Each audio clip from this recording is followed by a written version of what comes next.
Hello guys, welcome to towards success channel. आज हम करने जा रहे हैं क्लास 9 का चैप्टर नंबर 4 राजनीति की बुक का, जिसका नाम है संस्थाओं का कामकाज। तो सबसे पहले हमारे जो भारत में जो तीन प्रमुख संस्थाएं होती हैं वो होता है एक कार्यपालिका, विधायिका और न्यायपालिका। तीनों का काम अलग अलग होता है। सबसे पहले हम देखेंगे इसमें कार्यपालिका का भारत में क्या काम होता है। तो इसमें लिखा है सबसे पहले, व्यक्तियों का एक ऐसा समूह जिसके पास देश के संविधान और कानून के आधार पर प्रमुख नीति बनाने और उन्हें लागू करने का अधिकार होता है, उसे कार्यपालिका कहते हैं। यानी कि कार्यपालिका का काम जो होता है वो देश के लिए कानून बनाना और उन्हें लागू करना। तो ये सब काम हमारे कार्यपालिका का होता है। अगला है विधायिका। तो विधायिका बोलते हैं जनप्रतिनिधि की सभा जिसके पास देश का कानून बनाने का अधिकार होता है, और कानून बनाने के अलावा विधायिका को कर बढ़ाने और बजट का शेष अधिकार होता है। यानी कि विधायिका का जो मेन काम है ये कर बढ़ाना, यानी कि टैक्सों को बढ़ाना, और बजट का अधिकार है, बजट बनाने का अधिकार है, जो हमारे बजट बनते हैं। अगला है न्यायपालिका का। तो न्यायपालिका का काम होता है न्याय करना। तो इसमें लिखा है एक राजनीतिक संस्था जिसके पास न्याय करने और कानून के निपटारों का अधिकार हो। देश की सभी अदालत को न्यायपालिका के नाम से जाना जाता है। यानी कि न्यायपालिका का जो काम होता है ये एक न्यायिक संस्था होती है जो कानून के विवादों का निपटारा भी करती है, और इसे इन न्यायपालिका को अदालत भी कहा जाता है। यानी कि अदालत को न्यायपालिका के नाम से पुकारा जाता है। अब ये देखिए, ये एक ट्रायंगल टाइप का एक शेप बनी हुई है। इसमें लिखा है कि सबसे नीचे लोकसभा है, इसके ऊपर आता है राज्यसभा, इसके सबसे ऊपर आता है राष्ट्रपति।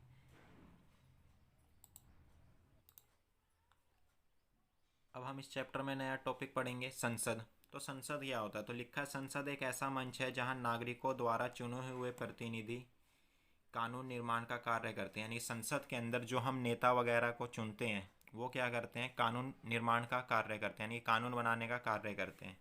तो हमें यहाँ पर पढ़ने संसद के दो सदन, दोनों ही सदन इंपॉर्टेंट है, मोस्ट इंपॉर्टेंट है। इन दोनों में डिफरेंस हर बार पूछा जाता है। तो जिसमें से दोनों सदनों के नाम है, एक का लोकसभा है, एक का राज्यसभा।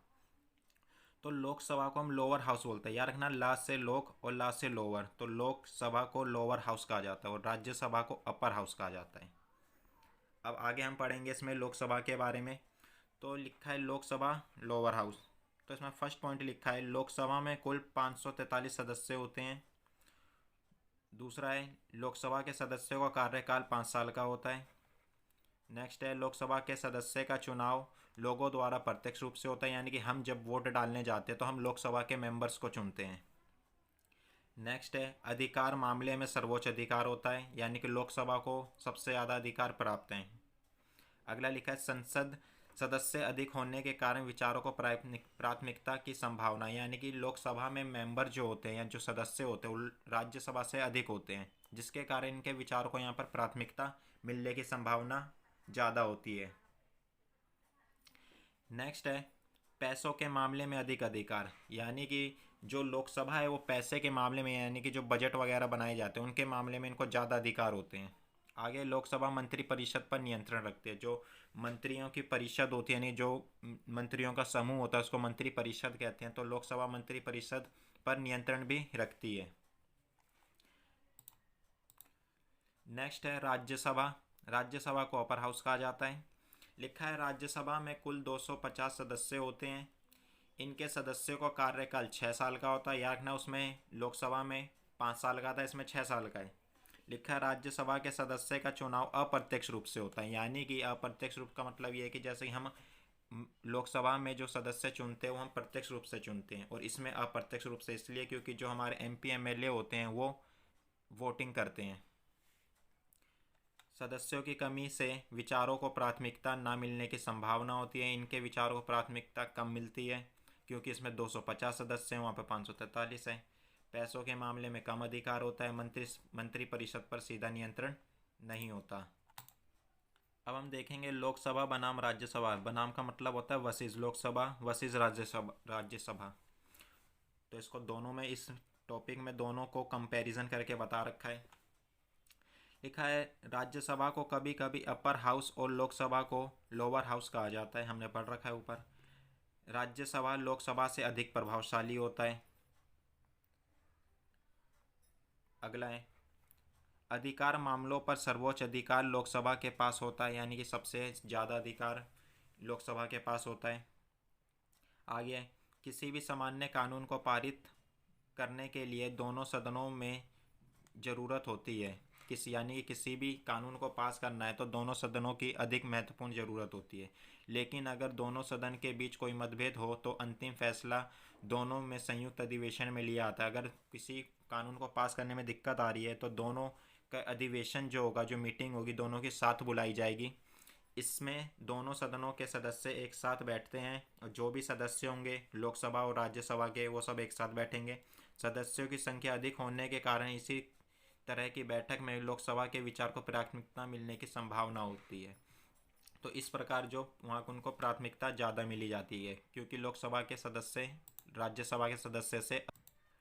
नेक्स्ट पॉइंट है लोकसभा पैसे के मामले में अधिक अधिकार का प्रयोग करती है, यानी कि लोकसभा में जो सदस्य अधिक होते हैं तो उसमें इनके अपने अधिकार का ज़्यादा उपयोग करते हैं। लोकसभा में सरकार का बजट या पैसे से संबंधित कोई कानून पारित हो जाए तो राज्यसभा उसे खारिज नहीं कर सकती, यानी कि लोकसभा में कोई भी कानून पास कर दिया जाता है, यानी कि लोकसभा द्वारा कोई भी कानून को पास कर दिया तो राज्यसभा उसको खारिज नहीं कर सकती क्योंकि उसके सदस्य कम है और लोकसभा के सदस्य ज़्यादा है, इसलिए लोकसभा के सदस्यों की बात ज़्यादा मानी जाएगी। नेक्स्ट है राज्यसभा उसे पारित करने में केवल 14 दिन की देरी कर सकती है और राज्यसभा उसे पारित करने में 14 दिन की देरी कर सकती है, यानी कि हमारे भारत में जो भी कानून बनाया जाता है वो उस पर लोकसभा के सदस्य भी राजी होने चाहिए और राज्यसभा के भी होने चाहिए।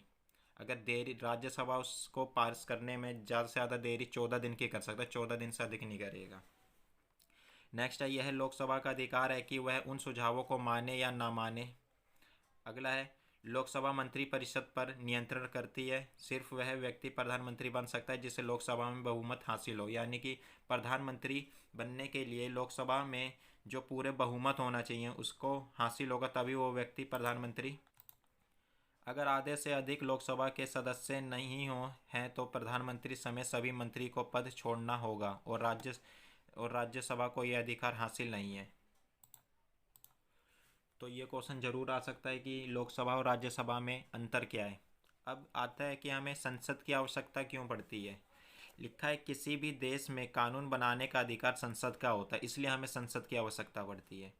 दूसरा है संसद नए कानून बना सकती है या मौजूद कानून में संशोधन भी कर सकती है या मौजूद कानून को ख़त्म भी कर सकती है, उसकी जगह नए कानून बना सकती है। यानी संसद के पास ये अधिकार है कि वो नया कानून बना भी सकती है और जो कोई वर्तमान में जो कानून चल रहा है उसमें कोई संशोधन भी कर सकती है या जो कानून अभी चल रहा है उसको ख़त्म भी कर सकती है या नए कानून भी बना सकती है। तो ये संसद के पास ये अधिकार है उन्हें नए कानून बनाने का, पुराने कानून को ख़त्म करने का, उसमें संशोधन करने का। नेक्स्ट है दुनिया भर में संसद सरकार चलाने वाले को नियंत्रण करने के लिए कुछ अधिकारों का प्रयोग करती है। नेक्स्ट पॉइंट है इसका सरकार के हर पैसों पर संसद का नियंत्रण होता है, यानी सरकार के जितने भी पैसे इधर उधर हो रहे हैं, जो भी बजट बन रहा है, किसके लिए कितने पैसे जा रहे हैं, तो इन सब के नियंत्रण होता है इनका। अधिकांश देशों में संसद की मंजूरी के बाद ही सार्वजनिक पैसों को खर्च किया जाता है, यानी कि जब बजट बनता है किसी भी, जैसे स्कूल के लिए बजट बन रहा है तो उसके लिए कितने पैसे जाने हैं तो सब संसद में पहले मीटिंग होती है, उसके बाद वहाँ पर फिर पैसे जाते हैं। नेक्स्ट है सार्वजनिक मामलों और किसी भी देश की राष्ट्रीय नीति पर चर्चा और बहस के लिए संसद एक सर्वोच्च सदन है, यानी किसी भी कोई भी देश के लिए नीति बनानी हो तो उसके लिए क्या होता है कि संसद एक सर्वोच्च सदन है। संसद किसी भी मामले में की सूचना मांग सकता है। नेक्स्ट टॉपिक है मंत्रिपरिषद। तो मंत्रिपरिषद क्या होता है, तो मंत्रिपरिषद जितने भी भारत में जितने भी प्रकार के मंत्री पाए जाते हैं तो उन्हीं सब के समूह को मंत्रिपरिषद कहते हैं। तो भारत में कुल 60 से 80 मंत्री होते हैं, यानी हर मंत्रियों का काम जो होता है वो अलग अलग होता है। आगे है मंत्रिपरिषद के प्रकार कौन कौन से। तो पहला आता है कैबिनेट मंत्री। तो लिखा है सत्ताधारी पार्टी या गठबंधन की पार्टी के वरिष्ठ नेता होते हैं, ये प्रमुख मंत्रालयों के प्रभारी होते हैं, ये करीब 25 मंत्री होते हैं, यानी कि कैबिनेट मंत्री जो बने, कैबिनेट मंत्री के अंदर कुल 25 मंत्री होते हैं और ये क्या होते हैं, इनके इनके इनको एक प्रमुख मंत्रालय दिया जाता है। ये हर मंत्रालय का काम जो होता है वो अलग अलग होता है। जैसे कि रेल मंत्रालय हो गया, रेल का काम, रेल से जुड़ी रेल से जुड़े काम करना। ऐसी शिक्षा मंत्रालय हो गया तो शिक्षा मंत्रालय में शिक्षा के लिए काम करना। तो इस प्रकार के इसमें जो कुल मंत्री होते हैं, इसमें 25 प्रकार के मंत्री होते हैं कैबिनेट इसमें मंत्री में। नेक्स्ट है स्वतंत्र प्रभार वाले राज्य मंत्री। ये छोटे मंत्री के मंत्री होते हैं। ये क्या होते हैं कि छोटे मंत्रालय जो होते हैं उनके मंत्री होते हैं। ये विशेष रूप से आमंत्रित किए जाने पर ही कैबिनेट की बैठक में भाग लेते हैं। यानी कि ये विशेष रूप से इनको आमंत्रित किया जाता है कैबिनेट की बैठक में, तभी ये उसकी बैठक में भाग लेते हैं। अगला है राज्य मंत्री। राज्य मंत्री अपने विभाग के कैबिनेट मंत्रियों से जुड़े होते हैं और इनकी सहायता करते हैं। ये राज्य मंत्री क्या करते हैं, इन सबकी मंत्रियों की सहायता करते हैं। अब नेक्स्ट है मंडल आयोग। तो मंडल आयोग क्या था, लिखा है भारत सरकार ने 1979 में दूसरा पिछड़ी जाति आयोग गठित किया। यानी कि भारत सरकार ने 1979 में जो पिछड़ी जाति के लोग हैं उनकी सहायता करने के लिए एक मंडल आयोग गठित किया।